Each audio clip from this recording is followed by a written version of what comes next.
உமக்காகத்தான் வாழ்கிறேன்,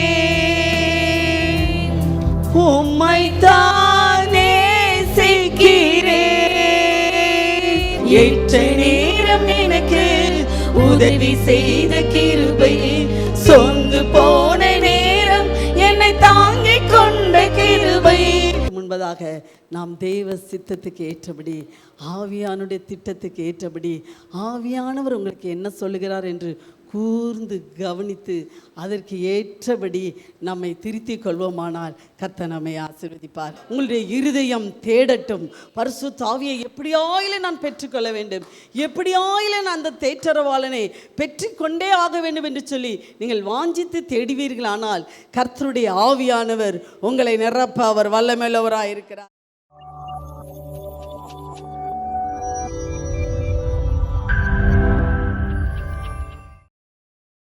எத்தனை பேருடைய கண்கள் அவரை நோக்கி கொண்டிருக்கிறது. ஹல்லேலூயா. எப்படி ஒரு வேலைக்காரன் எஜமானின் கையிலிருந்து எப்பொழுது கூலி கிடைக்குமோ, எப்பொழுது உதவி கிடைக்குமோ, எப்பொழுது அற்புதம் நடக்குமோ என்று சொல்லி நோக்கி இருக்கிறது போல இப்பொழுது நாம் எல்லாரும் நம்முடைய எஜமானிடத்தில் வந்திருக்கிறோம். ஹல்லேலூயா. நம்முடைய எஜமான் இந்த மாதத்திலே வேதத்திலே வாசிக்கிறோம். மத்தேயு எழுதின புஸ்தகம் 20:8 சொல்லுகிறது, முந்தி வந்தவர்கள் முதற்கொண்டு பிந்தி வந்தவர்கள் வரையிலுமாய் கூலி கொடு. ஹல்லேலூயா. எஜமானுடைய வேலை என்ன? முந்தி வந்தவர்களிலிருந்து பிந்தி வந்தவர்கள் வரைக்கும் கூலி கொடுக்கிற ஒரு எஜமான். ஹல்லேலூயா. அந்த எஜமானிடத்தில் இப்பொழுது நாம் எல்லாரும் வந்திருக்கிறோம். நீங்கள் ஆண்டவரை எஜமானாய் பாருங்கள். எஜமான் கூலி கொடுக்கிறவர், எஜமான் பரிசு அளிக்கிறவர், எஜமான் கிரியைகளுக்கான பலனை கொடுக்கிறவர். இந்த மாதத்திலே உங்கள் எஜமான் உங்களுக்கு பலன் அளிக்கும்படியாய் அவர் கடந்து வருகிறார். ஹல்லேலூயா. இந்த மாதம் நீங்கள் கூலியை பெற்றுக்கொள்ளப் போகிறீர்கள். இந்த மாதம் உங்கள் கிரியைகளுக்கு பலனை பெற்றுக்கொள்ளப் போகிறீர்கள். எல்லாம் அந்த எஜமானின் முகத்தை நாம் எல்லாரும் நோக்கி பார்ப்போமா? ஓ ராது ராபாலா ராபா சாந்தா ரோது ராபாலா ராபோ லேதா ராலா ரிவி ஹவுதா ராபாலா ரபாது ராபாலா ரபோ. எஜமானே நீ என் இயேசு ராஜனே, எஜமானே நீ என் இயேசு ராஜனே, இன்னுமெல்லாம் ஏக்கமெல்லாம் உம் சித்தம் செய்வதுதானே, என் எண்ணமெல்லாம் ஏக்கமெல்லாம் உம் சித்தம் செய்வதுதானே. எஜமானே எஜமானே என் இயேசு ராஜனே, உமக்காகத்தான் வாழ்கிறேன், உம்மைத்தான் நேசிக்கிறேன், உமக்காகத்தான் வாழ்கிறேன், உம்மைத்தான் நேசிக்கிறேன். பலியாகி என்னை மீட்டீரே, ஜீவ பலியாகி என்னை மீட்டீரே, பரலோகம் திறந்தீரையா, பரலோகம் திறந்தீரையா. எஜமானே எஜமானே என் இயேசு ராஜனே, என் தேச எல்லை எங்கும் அப்போ நீராள வேண்டும், என் குடும்ப எல்லை எங்கும் அப்போ நீராள வேண்டும்.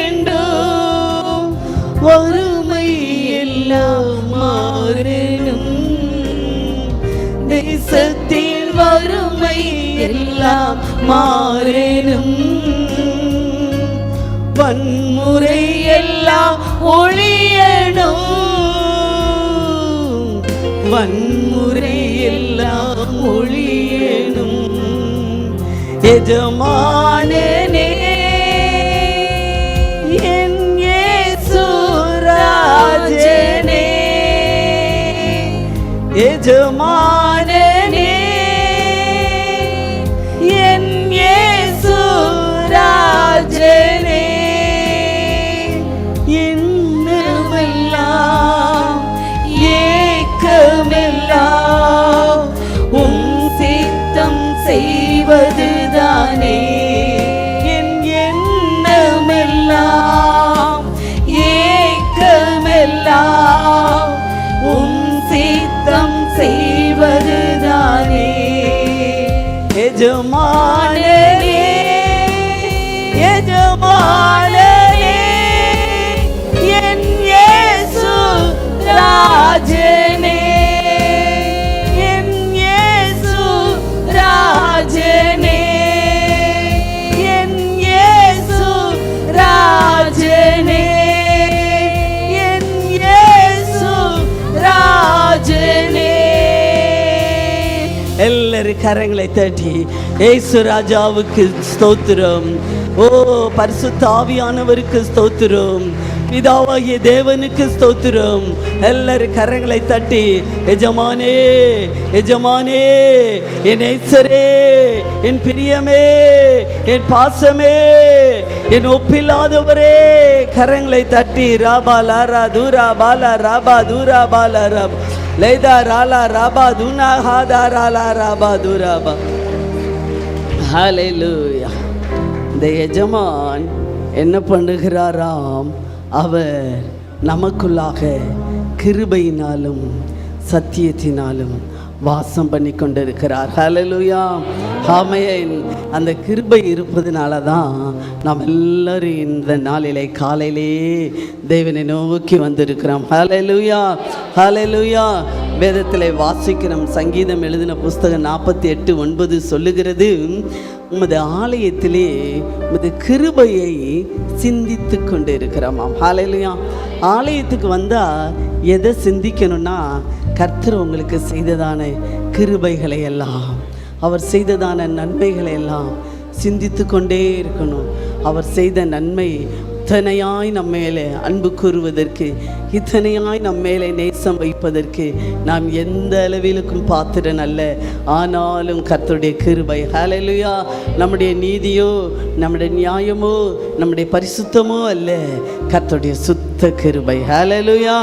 அந்த கிருபை என்ன செய்ததாம்? ஏற்ற நேரத்திலே நமக்கு என்ன செய்தது? உதவி செய்ததாம். ஹல்லேலூயா. அதைத்தான் நாம் பாடலாக தேவன் செய்த கிருபைகள் எல்லாம் சொல்லி சொல்லி நாம் பாட போகிறோம். ஹல்லேலூயா.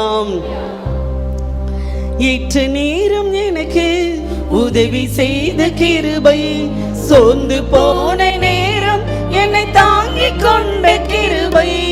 ஏற்ற நேரம் எனக்கு உதவி செய்த கிருபை, சோர்ந்து போன நேரம் என்னை தாங்கிக் கொண்ட கிருபை. கிருபையே கிருபையே கிருபையே தேவ கிருபையே கிருபையே. காலைதோறும் கிருபை புதிதாக இருக்கிறது. ஒரு புதிய கிருபையை தரப்போகிறார். தேவ கிருபையே. ஏற்ற நேரம் எனக்கு உதவி செய்த கிருபை, சோர்ந்து போன நேரம் என்னை தாங்கிக் கொண்ட கிருபை. ஏற்ற நேரம் எனக்கு உதவி செய்த கிருபை, சோர்ந்து போன நேரம் என்னை தாங்கிக் கொண்ட கிருபை. தோல்வியான நேரம், கலங்கி நின்ற வேளை, திகைத்து நின்ற போது தேடி வந்த கிருபை. தோல்வியான நேரம், கலங்கி நின்ற போது, திகைத்து நின்ற போது தேடி வந்த கிருபை.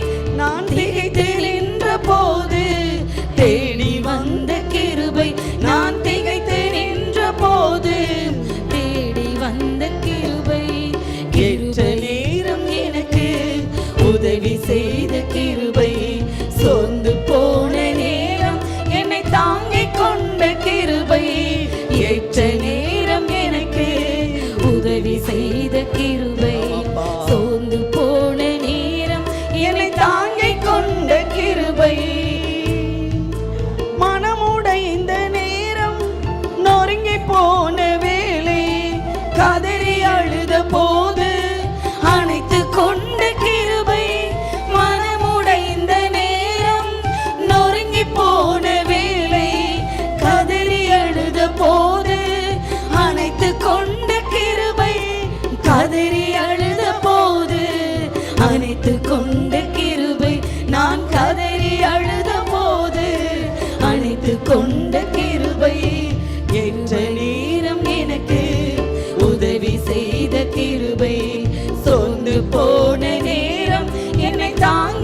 தேவ கிருபை கிருபை உங்களை சூழ்ந்து கொள்ளுகிறது. கர்த்தருக்கு பயப்படுகிறவர்களையோ தேவ கிருபை சூழ்ந்து கொள்ளும். இந்த காலை வேளையிலே கர்த்தருடைய கிருபை நம்மை சூழ்ந்து கொண்டு இருக்கிறது. எத்தனை பேர் உணர்கிறீர்கள்? எத்தனை பேர் தேவனுடைய பிரசன்னத்தை உணர்கிறீர்கள்? கரங்களை தட்டி தேவ கிருபைக்காய், என்மேல் வைத்த கிருபைக்காய் ஸ்தோத்திரம், என்மேல் வைத்த கிருபைக்காய் ஸ்தோத்திரம். இந்த காலை வேளையிலே ஒரு புது கிருபை என்னை சூழ்ந்து கொண்டு இருக்கிறதுக்காய் ஸ்தோத்திரம். இந்த காலை வேளையிலே ஒரு புது கிருபை என்னை சூழ்ந்து கொண்டு இருக்கிறதுக்காய் ஸ்தோத்திரம். ஹல்லேலூயா. நாம் இன்னும் கொஞ்ச நாளிலே ஈஸ்டர் பண்டிகை கொண்டாட போகிறோம். ஹல்லேலூயா. அதற்கு முன்பதாக இயேசு கிறிஸ்து கடந்து போனதான அந்த பாதைகளை எல்லாம் நாம் தியானிக்கிறோம். ஹல்லேலூயா. இயேசு கிறிஸ்து இந்த கிருபை நமக்கு எப்படி கிடைத்தது? இயேசு கிறிஸ்து சிலுவையிலே பட்ட பாடுகள் மூலமாக நமக்கு அந்த கிருபை கிடைத்தது. ஹல்லேலூயா. அல்லாட்ட நமக்கும் இயேசு கிறிஸ்துக்கும் சம்பந்தமே கிடையாது. ஹல்லேலூயா. பாளையத்துக்கு புறம்பாக்கப்பட்ட ஜனங்கள், ஆனால் இயேசு கிறிஸ்து இந்த பூமிக்கு வந்தபடினாலே நாமும் இஸ்ரவேலர்களைப் போல அந்த பெரிய கிருபையை பெற்றுக்கொண்டோம். ஹல்லேலூயா. இயேசு கிறிஸ்து அவர் இந்த உலகத்தில் சிலுவையை சுமக்கும்போது தனிமையிலே பாடுகளை அனுபவித்தார். ஹல்லேலூயா. அவருக்கு துணை நிற்க யாருமே இல்லை. நான் இவ்வளோ பாடுபடுறேனே, எனக்கு துணை செய்ய யாரும் இல்லையேன்னு நினைக்கிறீங்களோ, இயேசுவும் உங்களைப் போலவே தனிமையிலே துணை செய்வார். யாரும் இல்லாதவராக அவர் தவித்தார். மட்டுமல்ல, அவருடைய நாவு வறண்டு போகிறது. தண்ணி கொடுக்க ஆள் இல்லை. எனக்கு தண்ணி கொடுக்க கூட ஆள் இல்லைன்னு நினைக்கிறீங்களா? இயேசு கிறிஸ்து அந்த பாதையிலே கடந்து போனார். ஹல்லேலூயா. அவருடைய கால்கள் தள்ளாடி வருகிறது. ஓடி வந்து தாங்குவதற்கு 12 பேர் கூடியே இருந்தாங்க. ஆனால் அவருடைய கால்கள் தள்ளாடும் போது ஓடி வந்து பிடிப்பதற்கு, தாங்குவதற்கு அந்த நேரத்திலே ஒருவருமே இல்லை. ஹல்லேலூயா. வலியில துடிக்கிறார். அவரை அணைக்க யாருமே இல்லை. ஆதரவாய் ஆறுதல் வார்த்தை சொல்ல ஒருவருமே இல்லை. ஹல்லேலூயா. வலியிலே துடிக்கிறார். அவருடைய கால்கள், கைகள், ஆணிகள், அவரால் அந்த தோளில் சிலுவையை சுமந்து பிஞ்சி, அந்த தோள்கள் எல்லாம், சதையெல்லாம் பிஞ்சு வருகிறது. அந்த வலியிலையும் அவருக்கு ஆதரவு சொல்லவோ அவரை அணைக்கவோ யாருமே இல்லை. ஹல்லேலூயா. அவர் நிந்திக்கப்படுகிறார். அவர் நிந்திக்கப்படும்போது அவருக்கு சப்போர்ட் பண்ணி பேச யாருமே இல்லை. எல்லாரும் அவர்களை நிந்திக்கும் போது அவருக்கு சப்போர்ட் பண்ணுறதுக்கு ஒரு ஆள் இல்லை. 12 பேர் சுற்றி இருந்தும் ஒரு ஆள் இல்லை. இல்லை, என் தேவன் இப்படித்தான் என்று சொல்லி, அவர் நல்லவர் தான் என்று சொல்வதற்கு ஒருவர் கூட இல்லை. அவர் வழியில் எங்கேயோ சாய்ந்து கொள்ள விரும்புகிறார். அப்படியே கீழே சாய்ந்து கொள்ளலான்னு நினைக்கிறார். அவருக்கு தோள் கொடுக்க யாருமே இல்லை. வேதனையின் பாதையிலே அவர் சாய்ந்து கொள்ள நினைக்கும் போது அவருக்கு தோள் கொடுக்க யாருமே இல்லை. கடைசியிலே தனது தோளிலே தானே சாய்ந்து கொள்கிறார். ஹல்லேலூயா. இத்தனை பாடுகள் பட்ட போதிலும் நமக்கு அந்த ரட்சிப்பு எப்படி கிடைத்தது தெரியுமா? வெறும் சிலுவையை மட்டும் சுமந்து அவர் மரித்திருந்தாரானால் நமக்கு அந்த மீட்பு கிடைக்காதது. அவர் இரத்தத்தினாலே, அவர் சிந்தின ஒவ்வொரு துளி இரத்தத்தினால் தான் பாவ மன்னிப்பாகிய மீட்பு நமக்கு கிடைத்திருக்கிறது. கரங்களை தட்டி கர்த்தரை ஸ்தோத்திரிப்போமா? அவர் சிலுவையிலே பட்ட பாடுகளை விட அவர் சிந்தின இரத்தத்தின் வல்லமை மிகுந்த மேன்மையானது. இரத்தம் சிந்துதல் இல்லாமல் பாவ மன்னிப்பு உண்டாகாது என்று சொல்லது போல அவருடைய இரத்தம் முழுவதும், எத்தனையோ பேர் சிலுவையில் அடிக்கப்பட்டார்கள். அவர்கள் எல்லாரும் 5 நாள் 6 நாள், அதனால தான் ஊருக்கு புறம்பா அந்த மலையில் போய் என்ன செய்கிறாங்க, சிலுவையில் அடிக்கிறாங்க. 5 நாள் 6 நாள் அது தொங்கும். அந்த சரீரம் தொங்கி அப்படியே என்ன செய்யும், காக்காக்கள் கழுகுகள் கூட கொத்தி கொண்டு போகும், அப்படியே மரித்து போகும். ஆனால் இயேசு கிறிஸ்து 6 மணி நேரத்திற்குள்ளாக சிலுவையிலே மரித்து விட்டார். பிலாத்து ஆச்சரியப்படுகிறான், இவ்வளவு சீக்கிரமாய் அவர் மரித்து விட்டாரா? காரணம் என்ன? அவர் சரீரத்தில் உள்ள இரத்தத்தை எல்லாம் ஒரு சொட்டு கூட இல்லாதபடிக்கு இந்த உலகத்தின் பாவத்திற்காக, நமக்காக, நம்முடைய சாபம், நம்முடைய பாவம், நம்முடைய தோஷம் எல்லாம் நீங்கும்படியாக இயேசு ரத்தம் சிந்தினபடினாலே, அவருடைய இரத்தத்தினாலே தெளிக்கப்பட்டபடினாலே, அதைத்தான் பவுல் எபிரேயர் 12:24 சொல்லுகிறார், நன்மையை பேசுகிற இயேசு கிறிஸ்துவின் தெளிக்கப்பட்ட இரத்தத்தின் இடத்திற்கு வந்து சேர்ந்தீர்கள். ஹல்லேலூயா. நன்மையை உனக்காக எனக்காக பேசும்படியாக ஒரு சொட்டு இரத்தம் கூட இல்லாதபடிக்கு பூமியிலே சிந்தினார். ஹல்லேலூயா. அவருடைய முகமெல்லாம் அந்த கேடு அடைந்தது. அவருக்கு அழகானவர். ஒரு ராஜா ஒரு முறை பார்த்துவிட்டு தன்னுடைய இதில் எழுதி வைக்கிறார், இயேசு அவர் வளர்த்தியா அழகாக, அவருடைய முகபாவனை அவ்வளவு லட்சணமாய் அவ்வளவு அழகானவர். ஆனால் மரிக்கும்போதோ அந்த கேடு அடைந்திருந்தார். அழகும் இல்லை, சௌந்தரியம் இல்லை, விரும்பத்தக்க ரூபமும் இல்லை. வெரோனிகா ஓடி வந்து துடைக்கிறாள். ஆண்டவர் அந்த முகம் அதிலே பதிகிறது. ஹல்லேலூயா. அருமையான தேவனுடைய பிள்ளைகளை, அவருடைய அந்த அழகான முகத்தை, எனக்காக இரத்தம் நல்லா வடிந்திருக்கிற அந்த முகத்தை தரிசித்து, எனக்காக அந்த கீழடைந்தவரே, எனக்காக மரித்தவரே என்று சொல்லி ஆண்டவரை பார்த்து, நான் இனிமேல் ஆண்டவரே உமக்காக வாழுவேன் என்று சொல்லி ஒப்பு கொடுத்து நாம் எல்லாரும் ஆண்டவருடைய முகத்தை, கல்வாரியின் நேசத்தை, கல்வாரி காட்சியை நாம் எல்லாரும் பார்ப்போமா? ஹல்லேலூயா. அழகான முகம் அலங்கோலமானதே, கொடுமாயின் கோரத்தை சகித்து கொண்டே, அழகான முகம் அலங்கோலமானதே, கொடுமாயின் கோரத்தை சகித்து கொண்டே, ஒரு குற்றங்கூட இல்லாமல், வஞ்சனையும் இல்லாமல், பழுதற்ற பரிசுத்த பலியானி, குற்றங்கூட இல்லாமல், வஞ்சனையும் இல்லாமல், பழுதற்ற பரிசுத்த பலியானி, இரத்தத்தால் நான் மீட்கப்பட்டேன், இரத்தத்தால் நான் ஜீவன் பெற்றேன், இரத்தத்தால் நான் ஜெயம் பெற்றேன், என்னை பரிசுத்தமாக்கின திரு இரத்தமே, என்னை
கிறிஸ்துவின் ரத்தத்தை எல்லார் மேலேயும் தெளிக்கிறோம், எல்லார் மேலேயும் தெளிக்கிறோம். எல்லார் மேலேயும் ஆட்டுக்குட்டியின் ரத்தம் தெளிக்கப்படுகிறது.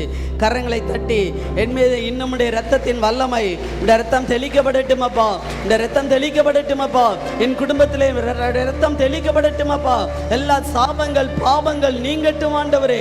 இன்னும் இருக்கிறதான என் பிள்ளைகள் மேலே ஆண்டவரே அப்பா, என் குடும்பத்தினர் ஒவ்வொருவர் மேலேயும் இயேசு கிறிஸ்துவின் ரத்தத்தை தெளிக்கிறேன். எல்லாரும் கரங்களை தட்டி ரத்தத்தை தெளித்து ஜெபம் பண்ணுங்க. இப்பொழுது தூரத்துக்கு இருக்கிறவர்களுக்கும் இயேசுவின் ரத்தத்தை தெளிக்கிறேன். ஜீவன் உண்டாகட்டும், மீட்பு உண்டாகட்டும், விடுதலை உண்டாகட்டும், சுகம் உண்டாகட்டும், ஆரோக்கியம் உண்டாகட்டும், அதிசயம் நடக்கட்டும், அற்புதம் நடக்கட்டும் ஆண்டவரே. ரோபாலா ராபா தூராபாலா ராபா லரா துரலி ரிபியா தூராபாலா ராபா. ஹல்லேலூயா. ஆமென். இப்ப எல்லாரும் இயேசு கிறிஸ்துவின் ரத்தத்துக்குள்ள வந்துட்டீங்க. ஹல்லேலூயா. இனி ஒரு பாவமும் இராது, இனி ஒரு சாபமும் இராது. ஆமென். ஹல்லேலூயா. எனவே நீங்க எல்லாரும் இப்பொழுது ஆசீர்வாதத்தை பெற்றுக்கொள்ள போகிறீர்கள். ஹல்லேலூயா. இப்பொழுது வாயை திறந்து நான் ஆசீர்வாதமாக இருக்க போகிறேன், நான் ஆசீர்வாதம் பெற்றுக்கொள்ள போகிறேன் என்று சொல்லி எல்லாரும் கரங்களை தட்டி வாவிலே நிரம்பி இந்த பாடலை பாட போகிறோம். ஹல்லேலூயா. எந்தன் தேவனா, எந்தன் தேவனா, நிச்சயம் நான் ஆசீர்வாதம் பெற்றுக் கொள்ளுவேன்.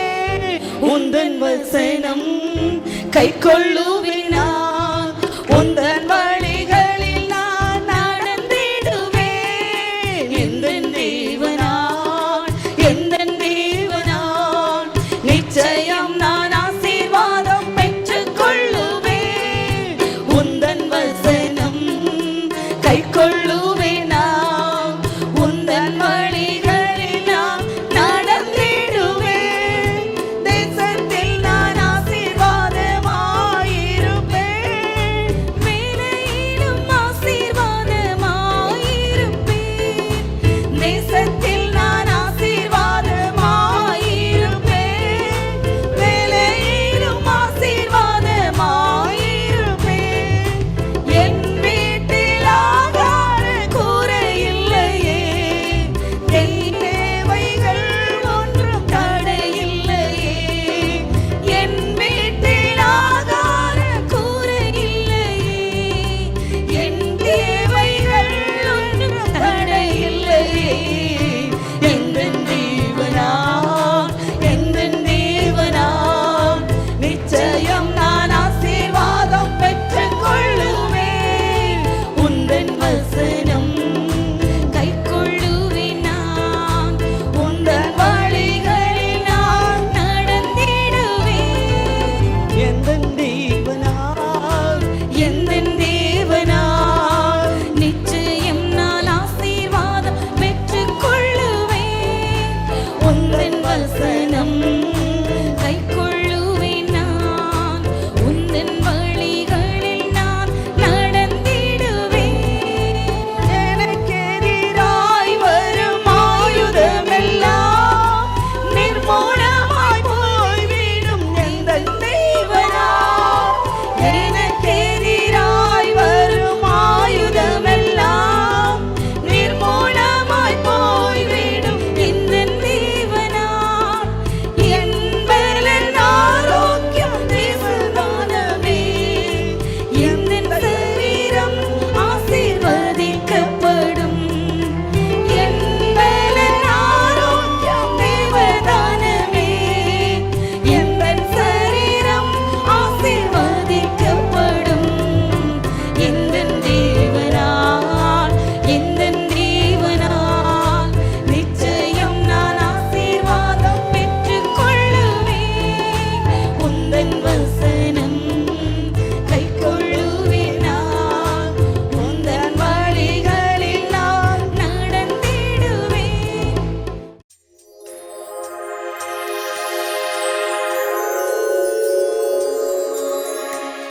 ஸ்தோத்திரம். நாங்கள் ரொம்ப நாளாக சொந்த வீடு இல்லாமல் கஷ்டப்பட்டிருந்தோம்.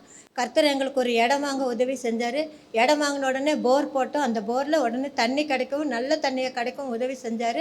நாங்கள் உடனே வீடு கட்ட ஆரம்பித்தோம். கடந்த 7 மாதம் வீடு கட்டி போன வாரம் 28ஆம் தேதி ஐயாவை கூப்பிட்டு பிரதிஷ்டை பண்ணோம். கர்த்தர் எங்களுக்கு நல்ல வீட்டை கொடுத்ததுக்கா கர்த்தருக்கு நன்றி.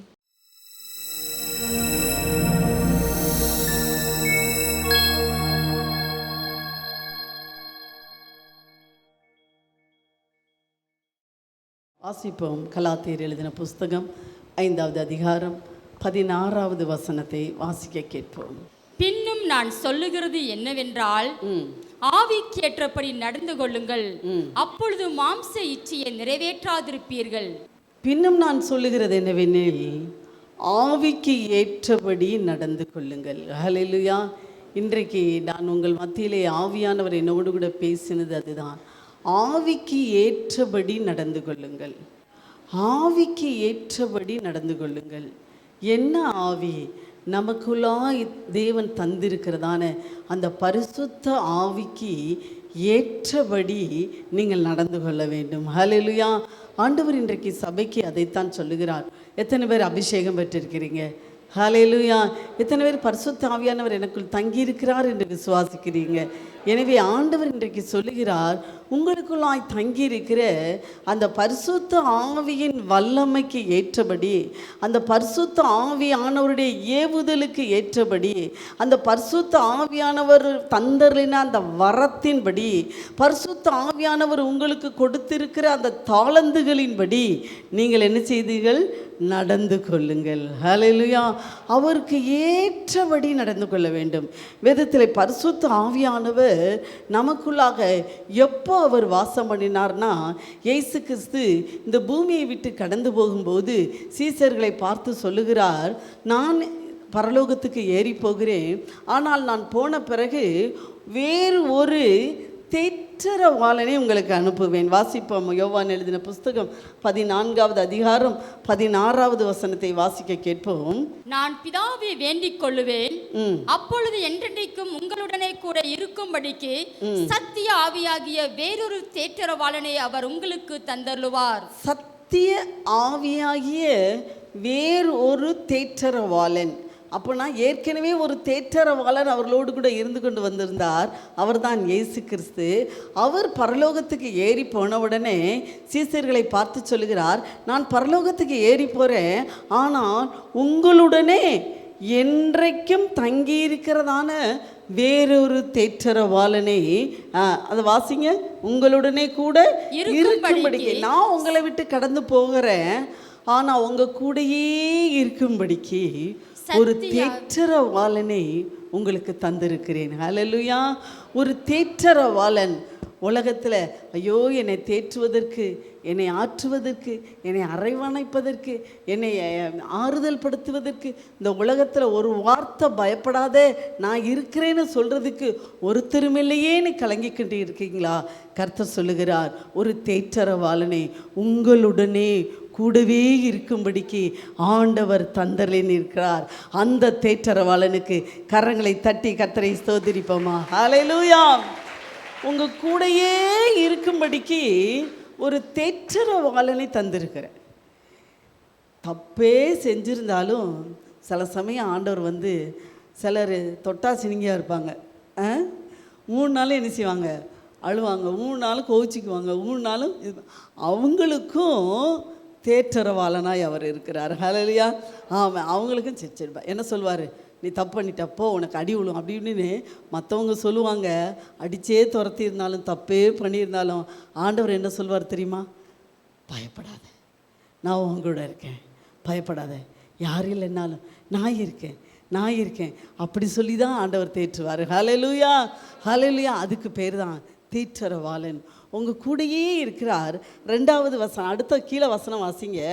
உலக அந்த சத்திய ஆவியானவரை காணாமலும், உலகம் அதை காணல, அறியல இருக்கிறபடியால் அவரை பெற்றுக்கொள்ள மாட்டாது. அதை பெற்றுக்கொள்றதுக்கும் அவங்க வாஞ்சப்பட மாட்டாங்க. ஏன்னா அதை அறியலை.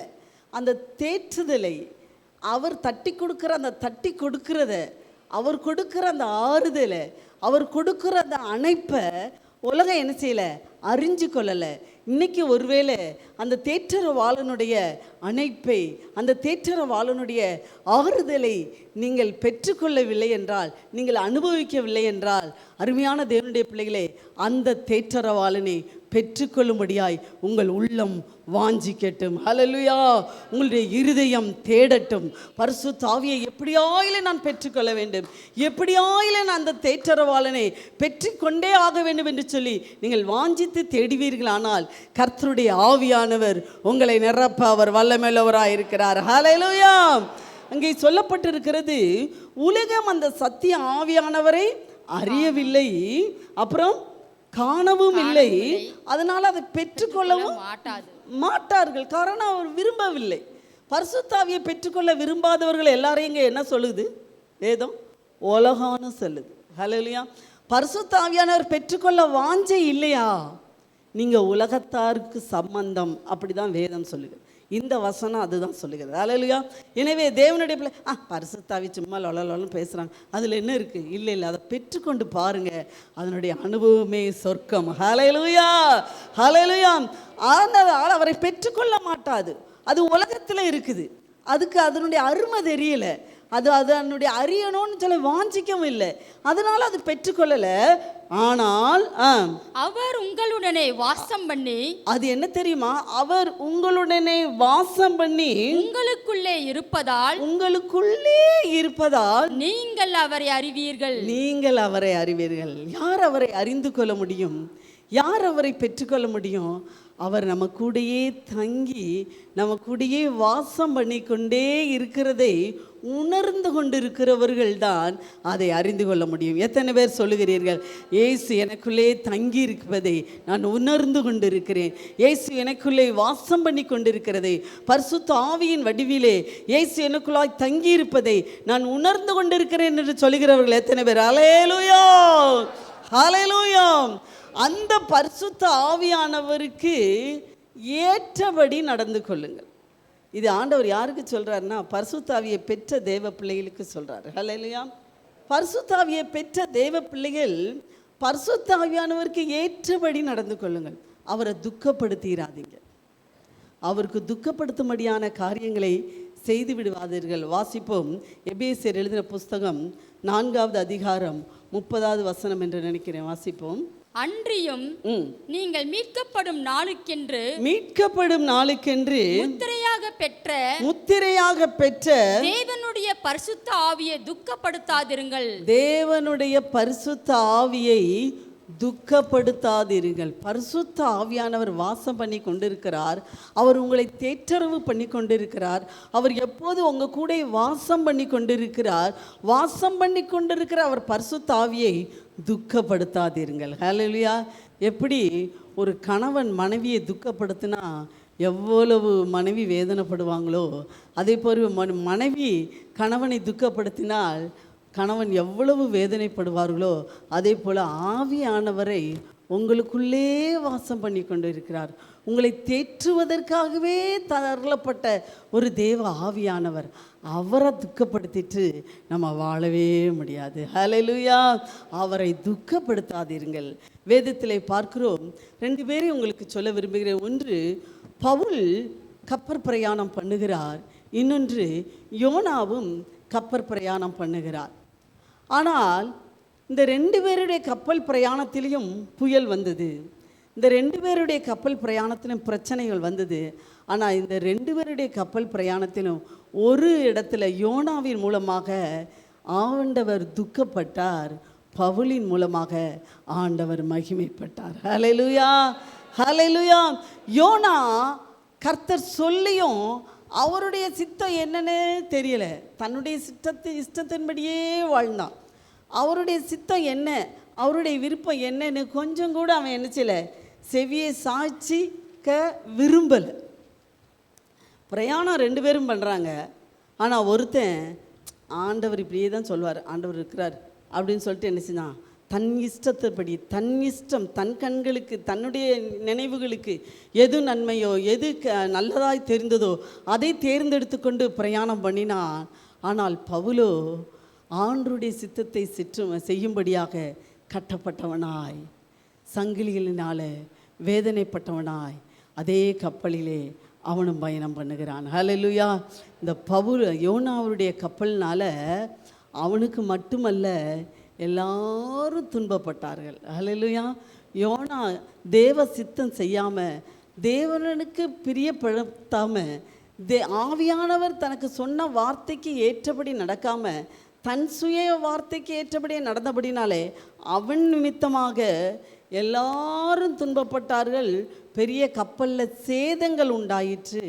ஆனால் பவுலை குறித்து வாசிக்கும்போது பவுலை குறித்து ஆண்டவர் சொல்லுகிறார், உன் நிமித்தமாக உன்னோடு யாத்திரை பண்ணுகிற யாவருக்கும் நான் தயவை கட்டளையிட்டேன். ஹல்லேலூயா.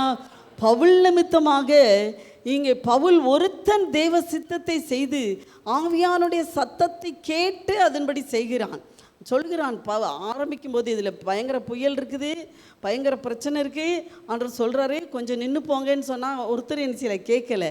ஆனபடினால இவன் சூழ்நிலை கைதியாகி அந்த படகிலே பயணம் பண்ணுகிறான். ஆனால் ஆண்டவர் அவனுக்கு தோன்றி சொல்கிறாரு, நீ சொல்லியும் தெய்வ சித்தத்தை சொல்லியும் அவங்க கேட்கல.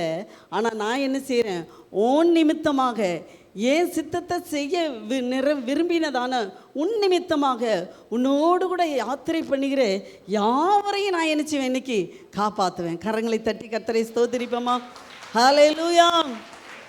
ஆனால் தேவ சித்தத்துக்கும் தேவ வார்த்தைக்கும் கீழ்ப்படியாத யோனாவின் நிமித்தமாக எல்லாருக்கும் துன்பம் உண்டாயிற்று, எல்லாருக்கும் பிரச்சனை வருது. எல்லா சரக்குகளும் கீழே போட்டு என்ன செய்கிறாங்க, நஷ்டம் அடைகிறாங்க. கப்பல்னால எல்லாரும் ஏன் ஏன் ஏன் எதுக்கு எதுக்கு எதுக்கு இந்த பிரச்சனை, ஏன் இந்த பிரச்சனை, ஏன் இந்த கஷ்டம், ஏன் இந்த பிரச்சனை, ஏன் எல்லாரும் கேள்வி கேட்டுக்கிட்டு இருக்கிறாங்க. யோனாவுக்கு தான் தெரிஞ்சது, என்னால் தான் வந்தது, என்னை தூக்கி கடலில் போட்டிங்கன்னா சரியாயிரும், நான் சரியாயிட்டேன்னா சரியாயிரும்னு சொல்ல மாட்டேங்கிறான். அப்பவும் என்ன சொல்கிறான், என்னை தூக்கி வெளியே போட்டுருங்க, போங்க நீங்கள் நல்லாவும் இருங்க, நீங்கள் மட்டும் நல்லா இருங்க, என்னை தூக்கி வெளியே போட்டுருங்க அப்படிங்கிறான். ஆனால் அவன் என்ன சொல்ல மாட்டேங்கிறான், நான் ஆண்டவருடைய சித்தத்தை செய்யாமல் வந்துட்டு தப்பு, இப்போ நான் ஜெபம் பண்ணுறேன், ஆண்டவருடைய சித்தத்துக்கு என்னை ஒப்பு கொடுக்குறேன்னு. அப்போவே ஒப்பு கொடுத்துருந்தா எங்கே போயிருக்க மாட்டான், மீன் வாய்க்குள்ளே போயிருக்க மாட்டான். ஹல்லேலூயா. ஆமே. தேவன் மட்டும் அழைச்சிட்டாருன்னா, தேவன் மட்டும் உங்களை தெரிஞ்சிட்டாருன்னா, நீங்கள் எங்கே போனாலும் அவர் மீன் வாய்க்குள்ளே அனுப்பியாவது உங்களை மீட்டு கொண்டு வந்துடுவார். ஹல்லேலூயா. கரங்களை தட்டி கர்த்தரை ஸ்தோத்திரிப்போமா. அதனபடினால மீன் வாய்க்குள்ளே போகிறதுக்கு முன்னால், கப்பல்களிலே சேதங்கள் வருவதற்கு முன்பதாக நாம் தேவ சித்தத்துக்கு ஏற்றபடி, ஆவியானுடைய திட்டத்துக்கு ஏற்றபடி, ஆவியானவர் உங்களுக்கு என்ன சொல்லுகிறார் என்று கூர்ந்து கவனித்து அதற்கு ஏற்றபடி நம்மை திருத்திக் கொள்வோமானால் கர்த்தர் நம்மை ஆசீர்வதிப்பார். ஹல்லேலூயா. இங்கே சொல்லப்பட்டிருக்கிறது, ஆவிக்கு ஏற்றபடி நடந்து கொள்ளுங்கள். ஆவியானவர் என்னென்னலாம் செய்கிறாரா, உங்களுக்குள்ளே இருக்கிற ஆவியானவர் என்ன செய்கிறார் என்று பார்ப்போமானால், ஏசாயா எழுதின புஸ்தகம் 11வது அதிகாரம். ஈசா என்னும் அடிமரத்தில் இருந்து ஒரு துளிர் தோன்றி அவன் வேர்களில் இருந்து ஒரு கிளை எழும்பி செழிக்கும். ஞானத்தையும் உணர்வையும் அருளும் ஆவியும், ஞானத்தையும் உணர்வையும் அருளும் ஆவியும். உங்களுக்கு இருக்கிற ஆவியானவர் ஒன்று தேற்றுகிறவர், உங்களை ஆற்றுகிறவர், உங்களை அணைக்கிறவர். ரெண்டாவது, உங்களுக்குள்ளாக இருக்கிற ஆவியானவர் ஞானத்தையும் உணர்வையும் அருளும் ஆவியானவர். ஹல்லேலூயா. ஆமென். ஞானம் ஆவியானவர் தான் கொடுக்குறார். ஹல்லேலூயா. நிறைய பிள்ளைகள், நம்ம பிள்ளைகள்லாம் சொன்னாங்க இல்லையா, நான் இது எங்கே ரொம்ப டஃப்பாக இருந்தது, எனக்கு இந்த சப்ஜெக்ட் ரொம்ப கஷ்டமாக இருந்தது, ஆனாலும் கூட கர்த்தர் எனக்கு நல்ல மார்க்கை கொடுத்தார். காரணம், ஞானத்தின் ஆவியானவர் உங்கள் கூடவே இருக்கிறார். ஹல்லேலூயா. ஆலோசனையும் பலனையும் அருளும் ஆவியும். ஞானத்தை கொடுக்குற ஆவியானவர். உங்களுக்கு ஞானம் இல்லையா, பரிசுத்தாவியை பெற்று பாருங்கள், ஞானம் வந்துடும். குடும்பத்தை நடத்துறதுக்கு ஞானம் இல்லை, இந்த பிஸ்னஸை பண்ணுறதுக்கு ஞானம் இல்லை அப்படின்னு சொல்லி நீங்கள் யோசிக்கிறீங்களா, பரிசுத்த ஆவியின் அபிஷேகத்தை பெற்று பாருங்கள். அழகன் ஞானத்தில் இங்கே போ, இங்கே நில்லு, இங்கே செய்யின்னு சொல்லி நடத்துவார். ஹல்லேலூயா. அதனால் ஆவிக்கு ஏற்றபடி நடந்து கொள்ளுங்க. விதவிதமாய் ஆண்டவர் உங்களோடு கூட பேசுவார். எத்தனை பேருக்கு விதவிதமாய் கர்த்தரனோடு கூட பேசணும் என்று நினைக்கிறீர்கள்? ஹல்லேலூயா. அதுதான் பரிசுத்த ஆவியானவர், ஞானத்தை உணர்த்துகிற ஆவியானவர். அடுத்து சொல்கிறார், உணர்வை கொடுக்கக்கூடிய ஆவியானவர். ஞானம் மட்டுமல்ல, உணர்வை கொடுக்கக்கூடிய உணர்த்துவார். தப்பு செய்யும்போது நீ தப்பாக பேசிட்ட, நீ தப்பாக நடந்துட்ட, நீ தப்பு, இது செஞ்சது தப்பு தான் அப்படின்னு சொல்லி உணர்த்துவார். உணரும்போது கீழ்ப்படியணும். உணரும்போது ஒரு தடவை அல்லத்தட்டு ஒரு தடவை பொய் பேசிட்டீங்க, ஆண்டவர் பொய் பேசிட்டில அப்படின்னு சொல்லிட்டு என்ன செஞ்சிருவார், உடனே துக்கப்படுத்துருவார். ஆவியை துக்கப்படுத்தாதீர்கள் என்று சொல்லப்படுது. உடனே துக்கப்படுத்துவார். துக்கப்படுத்த உடனே இதெல்லாம் சின்ன பொய் தானே, இதெல்லாம் ஒன்றும் இல்லை அப்படின்ட்டு போயிட்டீங்க. அடுத்த தடவை அவங்கள்ட்ட போய் பேசும்போது பேச மாட்டார், உணர்த்த மாட்டார். ஏன்னா ஏற்கனவே ஒரு தடவைக்கு 2 தடவைக்கு 3 தடவைக்கு உணர்த்தியும் நீ திருப்பி திருப்பி போய் பேசுகிற, உனக்கு அது தப்புன்னே தெரிய மாட்டேங்குது. திருப்பி அவர் என்ன பாவம், அவர் ஜென்டில்மேன். ஹல்லேலூயா. ஆவியானவர் ஜென்டில்மேன். ஒரு தடவை சொல்வார், 2 தடவை சொல்வார், அப்புறம் ஜென்டிலாக விலகிடுவார். ஹல்லேலூயா. ஆமாம், சும்மா வந்து நெய்யின்னு நெச்சிக்கிட்டு இருக்க மாட்டார். அவர் ஜென்டில்மேன். நீட்டாக என்ன செய்வார்? உணர்வுள்ள ஒரு ஆவி நமக்கு வேணும். ஹல்லேலூயா. உணர்த்துகிற ஆவி. அதான் தாவீது சொல்லுகிறார், ஆண்டவரே என்னை உணர்வுள்ளவனாக்கும், உணர்வுள்ள ஒரு ஆவியை எனக்கு தாரும் என்று சங்கீதக்காரனாகிய தாவீது அழுது புலம்பி ஆண்டவர்கிட்ட கேட்குறாரு. எனக்கு பாவம் செய்யும்போது என்னை உணர்த்தீருங்க ஆண்டவரே, என்னை உணர்த்தீருங்க ஆண்டவரே. எத்தனை பேர் கேட்டிருக்கீங்க? நான் கேட்டிருக்கிறேன். ஹல்லேலூயா. அதனால தான் சின்னதாக வார்த்தை பேசினா ஸ்டாப், நிறுத்து, இதுக்கு மேலே பேசாத அப்படின்னு கப்புன்னு என்ன செஞ்சிடணும்? அடங்கிடணும். ஆவியானவர் உணர்த்திட்டார்னா என்ன செஞ்சிடணும்? கப்புன்னு அடங்கிடணும். உணர்வுள்ள ஆவியானவர். அடுத்தது சொல்லப்பட்டிருக்கிறது, ஆலோசனையும் பலனையும் அருளுகிற ஆவியானவர். ஹல்லேலூயா. ஆலோசனையும் தருவார், அதுக்கு தக்கன பலனையும், அதை செய்து முடிக்கத்தக்க பலனையும் அருளுகிற ஆவியானவர். அடுத்து சொல்லப்பட்டிருக்கிறது, அறிவையும் கர்த்தருக்கு பயப்படுகிற அறிவையும் கர்த்தருக்கு பயப்படுதலையும் அருளுகிற ஆவியானவர். ஹல்லேலூயா. அறிவையை உணர்த்துகிற ஆவியானவர். அறிவை தருகிறார், ஞானத்தை தருகிறார். ஞானம்னா என்ன தெரியுமா? திருப்பி வரப்போகிறத உணர்ந்து செயல்படுறதா ஞானம். இந்த காரியம் நடக்கும், இதை நம்ம அப்படி ஆரம்பித்தோம்னா இப்படி நடக்கும், இதை செய்யக்கூடாது, எதிர்காலத்தை அறிந்து செய்கிறதா எனது ஞானம். அறிவுனா என்ன தெரியுமா? படிப்பறிவு, இந்த உலக அறிவு. இந்த அறிவையும் அடுத்தது கர்த்தருக்கு பயப்படுதலையும், கர்த்தருக்கு பயப்படுறதையும் தர்றது யார் தான்? பரிசுத்த ஆவியானவர். அந்த ஆவியானவருக்கு ஏற்றபடி நீங்கள் என்ன செய்ய வேண்டும்? நடந்து கொள்ள வேண்டும். ஹல்லேலூயா. எனவே வேதம் சொல்லுகிறது, ஆவியானவரை, உனக்குள்ள இருக்கிற ஆவியானவரை நீ துக்கப்படுத்தி விடாதே. உனக்குள்ள இருக்கிற ஆவியானவருடைய சித்தத்தின்படி, அவருக்கு ஏற்றபடி சொல்கிறாங்களே, சரி புருஷனுக்கு ஏற்றபடி நடந்துட்டு போ அப்படி சொல்கிறாங்கல்ல, அதே மாதிரி ஆவியானவருக்கு ஏற்றபடி நீங்கள் நடந்து கொள்ள வேண்டும். ஹல்லேலூயா. ஆமென். வேதத்தில் வாசிக்கிற ஒரு உதாரணமாய் ஒரு தேவனுடைய மனுஷனை குறித்து நான் உங்களோடு கூட பேச விரும்புகிறேன். வாசிப்போம். என்னாகமம் எழுதின புஸ்தகம் 14வது அதிகாரம் 24வது வசனத்தை வாசிக்க கேட்போம். என்னுடைய தாசனாகிய காலேப்பு வேறே ஆவியை உடையவனாய் இருக்கிறபடியினாலும் உத்தமமாய் என்னை பின்பற்றி வந்த படியினாலும் அவன் போய் வந்த தேசத்திலே அவனை சேர பண்ணுவேன், அவன் சந்ததியார் அதை சுதந்தரித்துக் கொள்வார்கள். என்னுடைய தாசனாகிய காலேப் வேறே ஆவியை உடையவனாய் இருக்கிறபடினால, இவனுக்குள்ள ஒரு விசேஷித்த ஆவி. சிலருக்குள்ள ஆராதிக்கிற ஆவி இருக்கும், ஜெபிக்கிற ஆவி இருக்கும், விண்ணப்பத்தின் ஆவி இருக்கும், நொறுங்குகிற ஆவி இருக்கும், உணர்வுள்ள ஆவி இருக்கும், ஞானத்தின் ஆவி இருக்கும். ஆனால் இங்கே வேதம் சொல்லுகிறது, என்னுடைய தாசனாகிய காலேபுக்குள்ளா வேறே ஆவி, அது ஒரு ஸ்பெஷல் ஆவி அவனுக்குள்ள இருக்கிறபடியினாலும், அடுத்தது உத்தமமாய் என்னை பின்பற்றி வந்தபடியினாலும் அவன் போய் வந்த தேசத்திலே அவனை சேர பண்ணுவேன், அவன் சந்ததியார் அதை சுதந்தரித்துக் கொள்வார்கள். அவனை மட்டுமல்ல, அவன் சந்ததியார்களையும் நான் அந்த பாலும் தேனும் ஓடுகிற அந்த ஆசீர்வாதமான, அந்த நீர்ப்பாய்ச்சலான, அந்த செழிப்பான அந்த தேசத்தை அவனுக்கு மட்டுமல்ல அவன் சந்ததிக்கும் கொடுப்பேன் என்று வாக்கு பண்ணுகிறார். ஹல்லேலூயா. இதை யார் சொல்லுகிறா? கர்த்தர் இந்த வார்த்தையை சொல்லுகிறார். ஹல்லேலூயா. என்னுடைய தாசனாகிய காலேப் வேறே ஆவி உடையவன். அவனுக்குள்ள இருக்கிற ஆவி அபிஷேகம் வித்தியாசமானது. அவனுக்குள்ள இருக்கிற அபிஷேகம் மேன்மையானது. அது மட்டுமல்ல, அவன் என்னை உத்தமமாய் பின்பற்றி இது நாள் வரைக்கும் வந்து இருக்கிறான். அவன் என்னை விட்டு பின்வாங்கினதில்லை, அவன் எனக்கு துரோகம் பண்ணதில்லை. அவன் என்னுடைய அவனுக்குள்ளாய் இருக்கிற அபிஷேகத்தின்படி, அவனுக்குள்ளாய் இருக்கிற ஆவியானுடைய நடத்துதலின்படி சரியாய் ஏற்றபடி நடந்து கொண்டிருக்கிறான். எனவே நான் அவன் போய் பார்த்துவிட்டு வந்த தேசம் நல்ல தேசம்தான், பாலுந்தேனும் ஓடுகிற தேசம்தான்.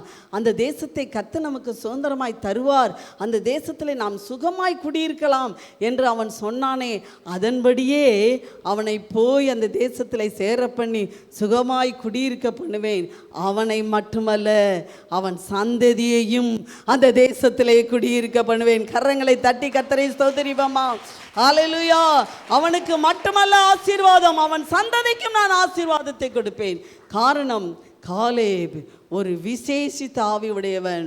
அவனுடைய அபிஷேகம் என்ன, அதை குறித்து நான் உங்களோடு கூட பேச விரும்புகிறேன்.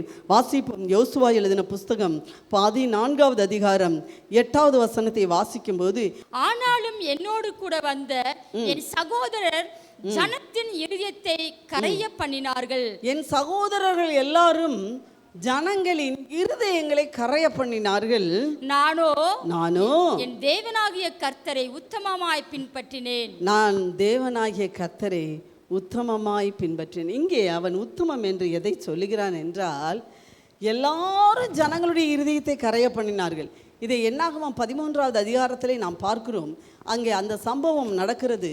என்ன என்றால், ஆண்டவர் அந்த தேசத்தை போய் பார்த்துவிட்டு வர சொல்லுகிறார். அந்த தேசத்தை இவர்கள் பார்த்துவிட்டு 12 பேர் திரும்பி வருகிறார்கள்.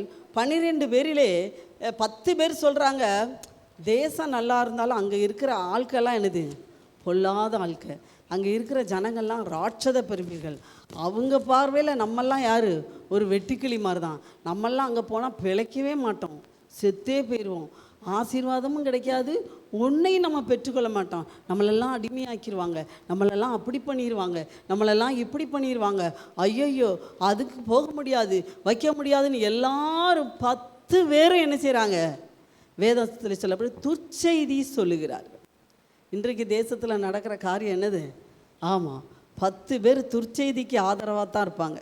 அல்லேலூயா. 2 பேர் தான் என்ன செய்வாங்க, நற்செய்திக்கு ஆதரவாக இருப்பேன். இது இப்போ உண்டான கதை இல்லை, அந்த காலத்துலேருந்து அப்படித்தான் இருந்திருக்கு. ஹல்லேலூயா. 10 பேர் சொல்கிறாங்க, துர்ச்செய்தியை பரப்பி கொண்டு இருக்கிறார்களாம். அப்போ நானும் உத்தமமாய் பின்பற்றினபடினால், அப்போ அதை என்ன சொல்கிறாரு, அபிஷேகத்தை எனக்குள்ளாக இருக்கிற ஆவியின் நடத்துதலை சார்ந்து பின்பற்றினபடினாலே, ஆவியானவர் எனக்குள்ளே இருந்து நடத்தினபடினாலே நான் சொன்னேன். வாசிங்க அந்த வசனத்தை. உத்தமமாய் பின்பற்றினேன். அந்நாளிலே மோசே, நீ என் தேவனாகிய கர்த்தரை உத்தமமாய் பின்பற்றினபடியினால் உன் கால் மிதித்த தேசம் உனக்கும் உன் பிள்ளைகளுக்கும் என்றைக்கும் சுதந்திரமாயிருக்க கடவுள் என்று சொன்னார். உத்தமமாய் பின்பற்றி என்ன சொல்றாருன்னா, அங்கே வாசிக்கிறோம். என்னாகமம் எழுதின புஸ்தகம் 14வது அதிகாரம் 9வது வசனத்திலே சொல்லுகிறார். கர்த்தருக்கு விரோதமாக மாத்திரம் கலகம் பண்ணாதிருங்கள். ஜனங்களை பார்த்து சொல்றார். ஜனங்கள் எல்லாரும் துர்ச்செய்தி சொல்றாங்க. ஐயோ நம்ம ஜெயிக்க முடியாது, ஐயோ அதெல்லாம் முடியாதுங்க, நம்மளால அதெல்லாம் முடியாது, அதெல்லாம் பொல்லாத ஜனங்க, அது ஜெயிக்க முடியாது, அது தோத்து போயிடுவோம், நம்ம வெட்டுக்கிளி மாதிரி இருக்கோம், அவங்க ராட்சதர் மாதிரி இருக்காங்க, ஐயோ முடியாது, ஐயோ செய்ய முடியாது, ஐயோ தோத்து போயிடுவீங்க, ஐயோ அப்படி ஆயிடுவீங்க, கீழே போயிடுவீங்க, நீங்கள்லாம் முன்னேற முடியாது அப்படின்னு சொல்லிக்கிட்டு இருக்கிற அந்த காலகட்டத்தில் காலேப் மாத்திரம் சொல்லுகிறான், நாம் வாசிங்க, நாம் அதை விரோதமாக மாத்திரம் கலகம் பண்ணாதீங்க. இப்படி ஆண்டவருடைய நடத்துவதற்கு விரோதமாய் செயல்படாதீங்க. அந்த தேசத்தின் ஜனங்களுக்கு நீங்கள் பயப்பட வேண்டியதில்லை. நீங்க பயப்பட வேண்டாம். அவர்கள் நமக்கு இரையாவார்கள். அவர்களை காத்த நிழல் அவர்களை விட்டு விலகி போயிற்று. கர்த்தர் நம்மோடு இருக்கிறார். அவர்களுக்கு பயப்பட வேண்டியதில்லை என்றார்கள். அவர்களுக்கு பயப்பட ஒண்ணுதான் சொல்றான், கர்த்தர் நம்ம கூட இருக்கிறார், நம்ம பயப்பட வேண்டாம், எதுக்கும் பயப்பட வேண்டியதில்லை. இதுதான் நற்செய்தி. என்ன செய்தி சொல்கிறான்? கர்த்தர் நம்ம கூட இருக்கிறார். காரணம், தேவன் அவரோடு இருக்கிற அந்த தேவனுடைய பிரசன்னத்தை அவன் எப்பவும் அனுபவிச்சுட்டு இருக்கிறான். அதனால தான் அவனால் பாசிட்டிவாக பேச முடியுது. அல்லேலூயா. தேவ பிரசன்னத்தை அனுபவிக்கிற தேவனுடைய பிள்ளைகள் எப்பொழுதும் என்ன செய்வார்கள்? பாசிட்டிவாய் நாம் அதை எளிதாய் சுதந்திரிக்கலாம் என்று சொல்லுகிறான். ஹல்லேலூயா. முதலாவதாக எல்லாரும் துக்க செய்தி சொல்லும்போது இவன் நல்ல செய்தி சொல்கிறான், நம்ம ஜெயிச்சிடலாம், நம்ம போயிடலான்னு சொல்கிறான். ரெண்டாவது, அவன் தேவன் நம்மோடு இருக்கிறார் ஆனபடினாலே நமக்கு தோல்வி இல்லை. தேவன் நம்மோடு இருக்கிறார் என்பதை அவன் உணர்ந்தவனாய் சொல்லுகிறான். காலேப் தேவ பிரசன்னத்தை எப்பொழுதும் அனுபவிக்கிறானாய் இருந்தான்.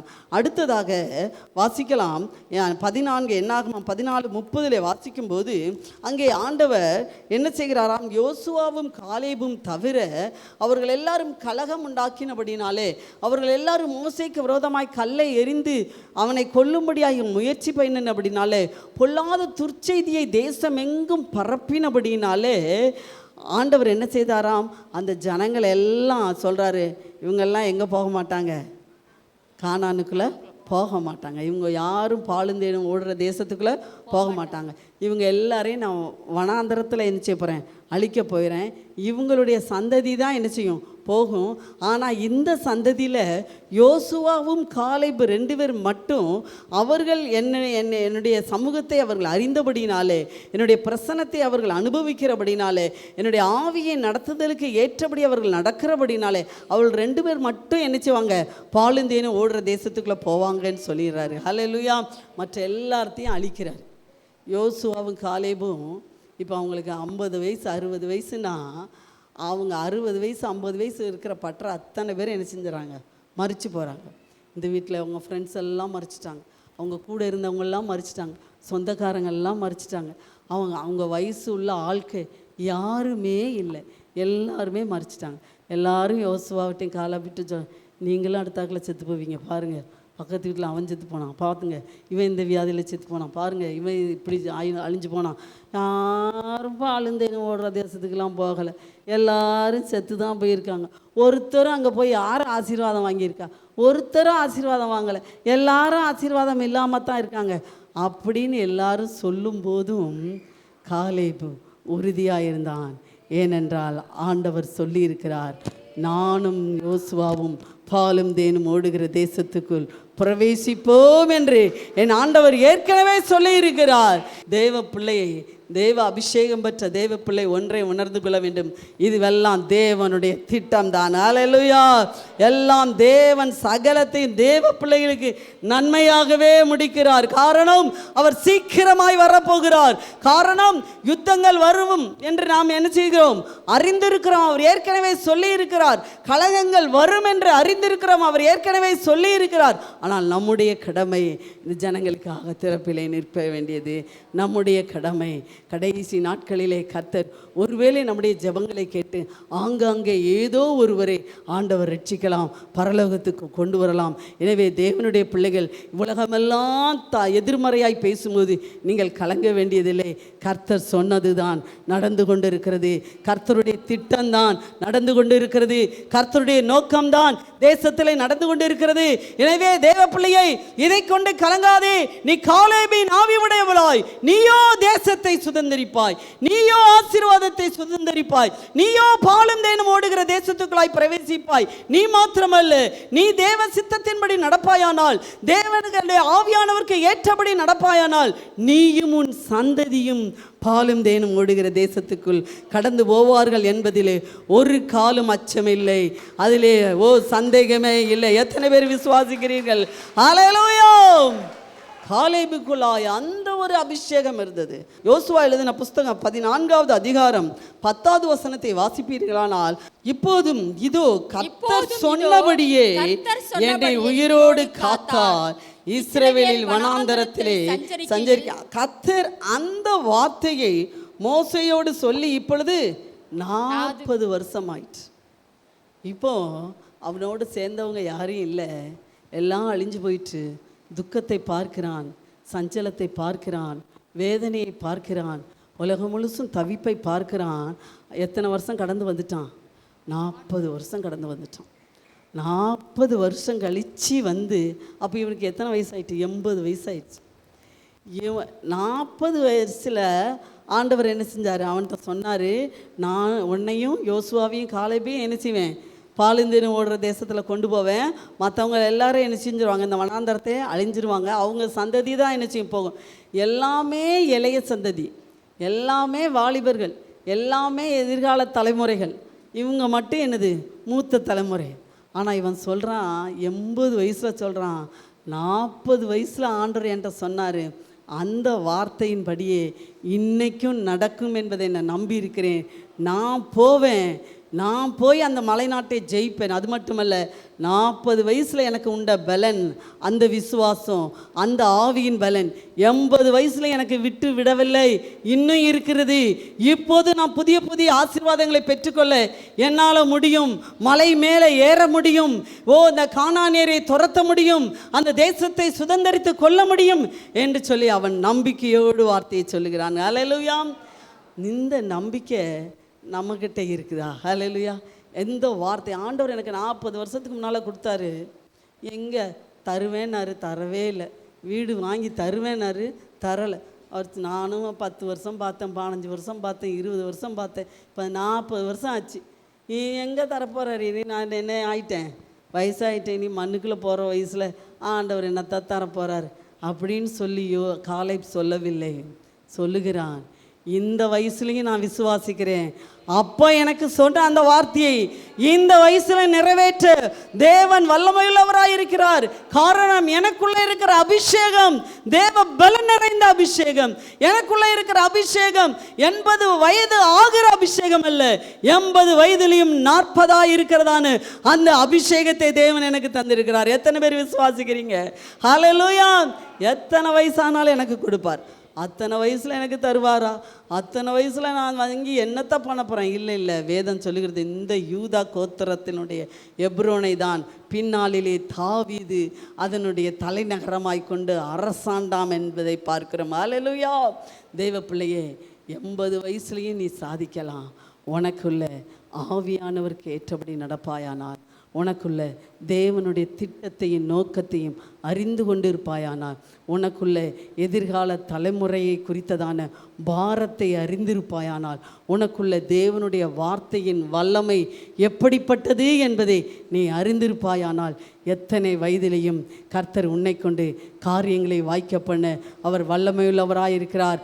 காரணம், ஆண்டவர் சொல்லுகிறார். இதனால தான் ஆண்டவர் சொல்லுகிறார், என்னுடைய தாசனாகிய காலேபு வேற ஆவி உடையவன். அவன் சாதாரணமானவன் கிடையாது. அவனுக்குள்ள இருக்கிற அபிஷேகம் விசேஷமானது, அவனுக்குள்ள இருக்கிற விசுவாசம் விசேஷமானது. அவன் என்னை அறிந்திருக்கிற விதம், அவன் என்னை அனுபவிக்கிற விதம், அவன் தேவ பிரசன்னத்தை சுமந்து செல்லுகிற விதம் வித்தியாசமானது. எனவே நான் அவனை ஆசீர்வதித்து அவன் 80 வயதிலே அவனை பலமுள்ளவன் ஆக்கி மலை நாட்டை சுதந்தரிக்க பண்ணுவேன். கானானியர்களை அவனை கொண்டு துரத்துவேன், அவனை கொண்டு ராஜாக்களை முறியடிப்பேன், அவனை கொண்டு மலைகளை பெயர்ப்பேன், அவனை கொண்டு சத்துருக்களை முறியடிப்பேன், அவனை கொண்டு நான் பெரிய காரியங்களை செய்வேன் என்று சொல்லுகிறார். எத்தனை பேர் ஆண்டவரிடத்தில் சரணடைகிற? எல்லாரும் முழங்கால் படிட்டு எனக்குள்ள அந்த காலேபின் ஆவியை தாங்க. எத்தனை பேர் கேட்க போறீங்க? ஆண்டவர் சொல்லுகிறார், அருமையான தேவனுடைய மகளே, உனக்குள்ள ஒரு விசேஷித்த அந்த அபிஷேகத்தை தேவன் எதிர்பார்க்கிறார். உனக்குள்ள இருக்கிற விசேஷித்த தேவ பிரசன்னத்தை நீ எப்பொழுது அனுபவிக்க போகிறார் என்பதை தேவன் எதிர்பார்த்து கொண்டிருக்கிறார். ஆவிக்கு ஏற்றபடி நடந்து கொள்ளும் மகளே, உன்னுடைய அபிஷேகத்துக்கு ஏற்றபடி நடந்து கொள். உனக்குள்ள தந்திருக்கிற ஜப ஆவிக்கு ஏற்றபடி நடந்து கொள். உனக்குள்ள தந்திருக்கிற விண்ணப்பத்தின் ஆவிக்கு ஏற்றபடி நடந்து கொள். உனக்குள்ள தந்திருக்கிற ஆத்மா பாரத்தின்படி நடந்து கொள். உனக்குள்ள தந்திருக்கிற விசுவாச வரத்தின்படி நடந்து கொள். உனக்குள்ள தந்திருக்கிற தேவனுடைய அபிஷேகம் நடத்துதலின்படி நீ நடந்து கொள். துக்கப்படுத்தி விடாது, ஆவியானவரை துக்கப்படுத்தி விடாது. ஆவியானவரை எனக்கு உமக்கு ஏற்ற விதத்தில் என்னை கொண்டு போங்க ஆண்டவரே. நான் உம்மை துக்கப்படுத்தி விடக்கூடாது, நான் உமக்கு பிரியமல்லாததை செய்து விடக்கூடாது. நான் ஆண்டவர் எத்தனை வயதானாலும் எனக்குள்ள அபிஷேகம் பெருகணும், எனக்குள்ள வல்லமை பெருகணும். காலேபின் ஆவி எனக்கு தாங்க. எல்லாம் கேளுங்க, காலேபின் அபிஷேகத்தை எனக்கு தாங்க. எத்தனை பேர் கேட்க போறீங்க? காலேபின் அபிஷேகத்தை எனக்கு தாங்க, காலேபின் அபிஷேகத்தை எனக்கு தாங்க. கர்த்தர் எனக்கு சொன்னதை செய்வார் என்று விசுவாசிக்கிற அபிஷேகத்தை தாங்க, விசுவாசிக்கிற அபிஷேகத்தை தாங்க ஆண்டவரே. கர்த்தர் எனக்கு செய்வார். நான் இன்னும் போரிடுவேன், நான் இன்னும் யுத்தம் பண்ணுவேன். எத்தனை வயதானாலும் நான் முழங்கால் படிட்டு ஜெபிப்பேன். யுத்த வீரனாய் இருப்பேன், ஜெப வீரனாய் இருப்பேன், ஆத்தும பாரமுள்ளவனாய் இருப்பேன், அபிஷேகம் உள்ளவனாய் இருப்பேன். இன்னும் நான் அபிஷேகிக்கப்படுவேன். சொல்லு மகளே, கர்த்தருடைய அபிஷேகம் இறங்கி வருகிறது. காலேப் என்னை உத்தமமாய் பின்பற்றினார். காலேப் விசுவாசத்தோடு பின்பற்றினான். காலேப் தேவ பிரசன்னத்தோடு சார்ந்து கொண்டான். உன்னையும் தேவன் அப்படி எதிர்பார்க்கிறார். உனக்கு தேவன் தேசத்தை தரப்போகிறார். உன்னை கொண்டு ஆண்டவர் ஜாதிகளை தரப்போகிறார். உன்னை கொண்டு ஆண்டவர் ராஜாக்களை சந்திக்க போகிறார். விசுவாசி மகளே, எனக்கு சொன்னதை நிறைவேற்றுவார், எனக்கு சொன்னதை நிறைவேற்றுவார். காரணம் நான் காலேப், காரணம் நான் காலேப். காலேபின் அபிஷேகம் எனக்குள்ளா இருக்கிறது, காலேபின் அபிஷேகம் எனக்குள்ளா இருக்கிறது. ரீபா லாரா காதோ ராபா லாரா காது நமோ லாலோ லோபா ஹபா ஷலாலா. எல்லாரும் கரங்களை தட்டி அந்த அபிஷேகத்தை எனக்கு தாங்கப்போ, அந்த அபிஷேகத்தை எனக்கு. அன்பார்ந்தவர்களே, ஒவ்வொரு ஞாயிற்றுக்கிழமையும் ஏராளமான ஜனங்கள் நமது ஆலயத்திற்கு வந்து விடுதலை, சுகம், ஆசிர்வாதம் மற்றும் சமாதானம் பெற்று செல்கின்றனர். நமது சபையின் ஆராதனை நேரங்கள் ஒவ்வொரு ஞாயிற்றுக்கிழமை தோறும் முதலாம் ஆராதனை அதிகாலை 5 மணிக்கும், 2ஆம் ஆராதனை காலை 7 மணிக்கும், 3ஆம் ஆராதனை காலை 9 மணிக்கும், 4ஆம் ஆராதனை மாலை 6:30 மணிக்கும் நடைபெறும். முதல் 3 ஆராதனைகளையும் நீங்கள் நேரடியாக சபையின் யூடியூப் வலைதளத்தில் உள்ள IPHH கிணத்துக்கடவு சேனலில் உலகத்தின் அனைத்து பகுதிகளிலும் இருந்து பார்த்து பயனடையலாம்.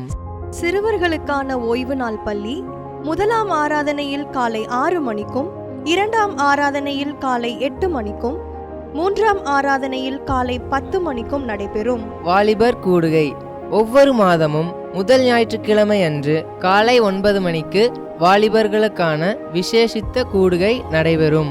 எண்ணெய் பூசி சுகமளிக்கும் வாக்குத்தத்த ஆராதனை ஒவ்வொரு மாதத்தின் 1ஆம் தேதி அதிகாலை 5 மணிக்கும் காலை 10 மணிக்கும் நடைபெறும். கட்டுகளை அவிழ்க்கும் உபவாச ஜெபம் ஒவ்வொரு மாதமும் 3ஆம் வெள்ளிக்கிழமை காலை 10 மணிக்கு நடைபெறும். இதில் ஒவ்வொருவருக்காக தனிப்பட்ட முறையில் பிரார்த்தனை ஏறெடுக்கப்படும்.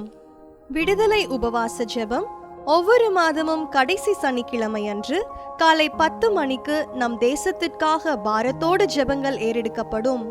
ஒவ்வொரு வியாழக்கிழமை தோறும் ஆண்களுக்கான ஜெப கூடுகை புதிய ஆலயத்திலும், பெண்களுக்கான ஜெப கூடுகை பழைய ஆலயத்திலும் மாலை 7 மணிக்கு நடைபெறும்.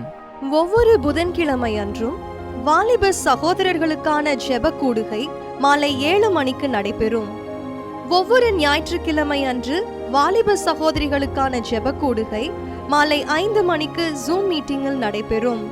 நமது சபையில் தினமும் காலை 10 மணி முதல் 2 மணி வரை சபைக்காகவும் தேசத்திற்காகவும் ஜெபங்கள் ஏறெடுக்கப்படும்.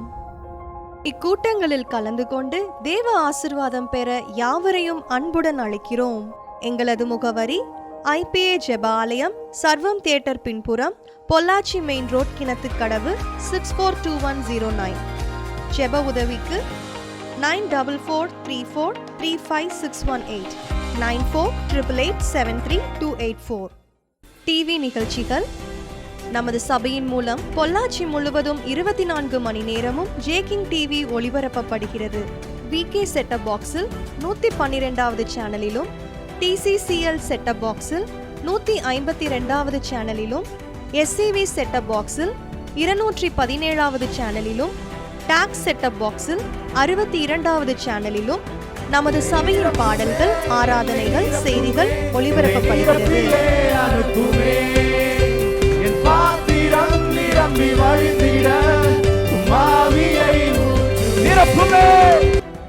தமிழ்நாடு முழுவதும் பைபிள் டிவியில் தினமும் மாலை 6:30 மணிக்கும், பெனியல் டிவியில் தினமும் காலை 7:30 மணிக்கும் நமது சபையின் நிகழ்ச்சிகள் ஒளிபரப்பப்படுகிறது. இந்த டிவி ஊழியங்களின் மூலம் ஆயிரக்கணக்கான ஜனங்கள் ஆசிர்வதிக்கப்பட ஜெபித்துக் கொள்ளுங்கள்.